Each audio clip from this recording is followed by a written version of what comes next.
انخرطت وزارة الصحة والحماية الاجتماعية خلال السنوات الأخيرة في تنزيل ورش إصلاح المنظومة الصحية الوطنية، وذلك لمواكبة ورش تعميم الحماية الاجتماعية وفقا للتوجيهات السامية لصاحب جلالة الملك محمد السادس نصره الله، بهدف تعزيز الولوج للخدمات الصحية والحماية الاجتماعية لكافة المواطنات والمواطنين، والرفع من قدرات المنظومة الصحية، وذلك بإصدار قانون الإطار رقم 0622 المتعلق بالمنظومة الصحية الوطنية سنة 2022، والذي يرتكز على 4 مرتكزات أساسية.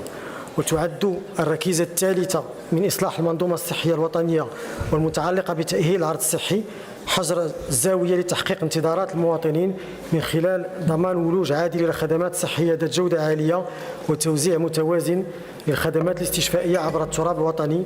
حيث تعمل الوزارة على بناء وتأهيل وتجهيز البنيات الاستشفائية بمختلف أصنافها، وتمر في هذا الصدد تشغيل مجموعة من المؤسسات الاستشفائية الجديدة أو التي استفادت من عملية التهيئة أو التوسعة خلال الفترة 2023-2024 بطاقة سريرية بلغت أزيد من 1100 سرير. بناء وإعادة بناء 78 مؤسسة استشفائية تشمل المراكز الاستشفائية الجامعية والجهوية والإقليمية ومستشفيات القرب بتكلفة إجمالية تقدر بحوالي 42 مليار درهم، مما يعزز الطاقة السريرية ب 11468 سرير إضافي. مواصلة إنجاز 5 مستشفيات جامعية و38 مستشفى جهوي وإقليمي بطاقة سريرية تصل إلى 5750 سرير.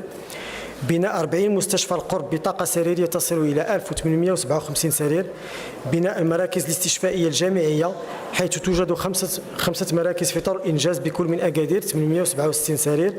العيون 500 سرير، قلميم 300 سرير، والراشدية 500 سرير. تنفيذ برنامج تأهيل وتجهيز المراكز الاستشفائية الجامعية القائمة بتكلفة مالية تقدر ب 1.7 مليار درهم. وبالموازاة مع هذه المشاريع الاستشفائية ولتحسين ظروف وجودة الخدمات المقدمة على مستوى مؤسسات الرعاية الصحية الأولية، وضعت الوزارة برنامجا وطنيا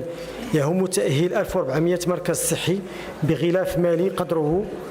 6.4 مليار درهم، والذي سيتم الانتهاء من إنجازه خلال سنة 2025.